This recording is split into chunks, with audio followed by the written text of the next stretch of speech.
नमस्कार. स्वामी कृपा या चॅनलमध्ये तुमचे खूप खूप स्वागत आहे. तर आज पुन्हा नव्याने मी तुमच्यासाठी खूप सुंदर असा स्वामींचा अनुभव घेऊन आले आहे. कारण या अनुभवातून एखादा तरी स्वामी सेवेकरी घडावा आणि तुमच्या या अनुभवातून एखादा जरी स्वामी सेवेकरी घडला तर त्यातून तुम्हाला खूप जास्त म्हणजे सांगता येणार नाही अक्षरशः इतकं पुण्य लाभेल. म्हणूनच तुमचा अनुभव छोटासा जरी असेल तर तो इतरांबरोबर शेअर करा. तर आजचा अनुभव आहे सविता मालपेकर यांचा आहे. तर ताई सांगतात की त्यांच्याबरोबर जेव्हा 2003 मध्ये त्यांना शरद उपाध्ये सर यांनी स्वामींना 10 हात असलेला फोटो त्यांना दिला आणि त्यावेळी त्याच वर्षी त्यांची मुलगी ही लंडनला शिकण्यासाठी गेली. तर ताई सांगतात की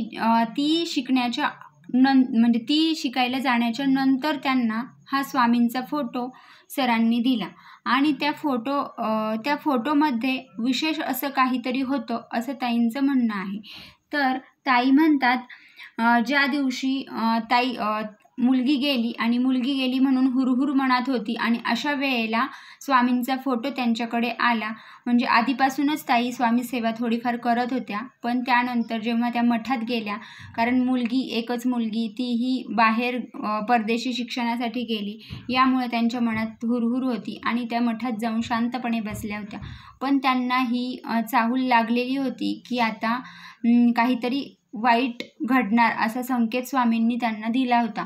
त्या घरी आल्या आणि रात्री त्यांचं मस्त मुलीशी छानपैकी बोलणं झालं. पण दुसऱ्या दिवशी सकाळीच दुपारी म्हणजे आपल्याकडचे 1:30 वाजलेले असताना लंडनवरून फोन आला आणि फोनवर सांगण्यात आलं की तुमची मुलगी ही कॉमामध्ये आहे आणि व्हेंटिलेटरवर आहे.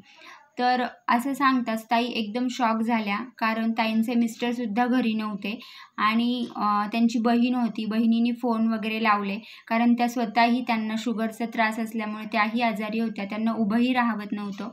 त्या स्वामींसमोर गेल्या आणि स्वामींना एवढंच सांगितलं की स्वामी आता तुम्हीच तारा आणि मारा, तुम्हीच पाहणार आहे, तुमच्यावर सोडलंय, तुम्ही काय करायचंय ते तिचं करा असं म्हणून देवाला पाण्यामध्ये ठेवलं आणि त्यांना बसवत नव्हतं, पण त्या बेडवर बसून आपल्या स्वामींचं नामस्मरण करू लागल्या. त्यांना काहीही सुचत नव्हतं, कारण मुलगी इतक्या लांब होती आणि अशा वेळेला काय करणार हा मोठा प्रश्न ताईंसमोर होता.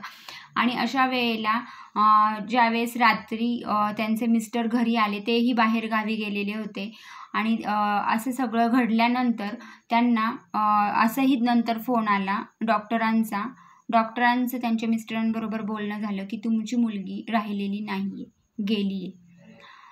पण त्यांच्या मिस्टरांचं म्हणणं होतं की हे शक्यच नाही आहे, कारण माझी मुलगी आम्हाला सोडून जाणं शक्य नाही आहे. ती व्हेंटिलेटरवर आहे ना, व्हेंटिलेटरवर तिला राहू द्या, ती राहणार, जगणार ती असं म्हटलं. आणि ताईंचं सुद्धा म्हणणं होतं स्वामी आहेत तर स्वामी तिला नक्की तारतील, हा ताईंचा विश्वास होता आणि ताईंच्या मिस्टरांचा सुद्धा विश्वास होता. आणि हे घडल्यानंतर ती व्हेंटिलेटरवर, तिथे त्यांचे नातेवाईक होते, तिथे त्यांचे लंडनमध्ये काही नातेवाईक होते, त्या मुलीच्या मित्रमैत्रिणी होते, ते सगळेजण तिची काळजी घेत होते. आणि 10व्या दिवशी फोन आला की तुमची मुलगी शुद्धीवर आली आहे आणि आता व्यवस्थित आहे. असं घडल्यानंतर ती मुलगी व्यवस्थित झाली. नंतर घरी आली, इंडियामध्ये आली, इंडियात आल्यानंतर राहिली आणि पण तिचा हॉटेल मॅनेजमेंट करण्याचा हा खूप हट्ट होता. तिने ऐकलं नाही आणि पुन्हा ती लंडनला गेली, कोणाचंही न ऐकता परत लंडनला गेली. आणि लंडनला गेल्यानंतर परत महिन्याभरात तिला त्रास झाला आणि फोन आला की तिला ॲडमिट केलेलं आहे. मग हे सगळेजण भेटायला गेल्यानंतर तिथं सांगण्यात आलं की हिला तुम्ही घेऊन जा, कारण आता तिला मेनिंजायटिसचा प्रॉब्लेम सांगितला होता, कारण ज्यामध्ये वाचत नाहीत, म्हणजे कोणी वाचूच शकत नाही जर का हा प्रॉब्लेम झाला तर, असा तिला प्रॉब्लेम होता. आणि अशा वेळेला तिला सांगण्यात आलं की हिला घेऊन जा, कारण तिला कमरेच्या खाली पूर्ण कमरेच्या खाली पायांनी तिला चालताच येत नव्हतं, पूर्ण तिला सेन्स राहिलेला नव्हता. अशा कंडिशनमध्ये तिला आणण्याचा विचार करत असताना ती व्हीलचेअरवर बसलेली होती. वेदना खूप होत होत्या, कारण मणक्यामध्ये इंजेक्शन दिले जात होते. ताईंनासुद्धा तिच्याकडे पाहून खूपच खंत आणि वाईट वाटली.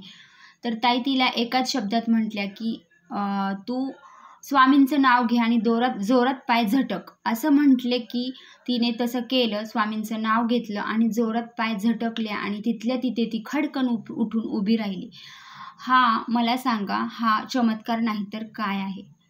हे स्वामींशिवाय कोणीच करू शकत नाही, कारण अशक्य ही गोष्ट शक्य करतात हे स्वामींनी सिद्ध करून दाखवलं.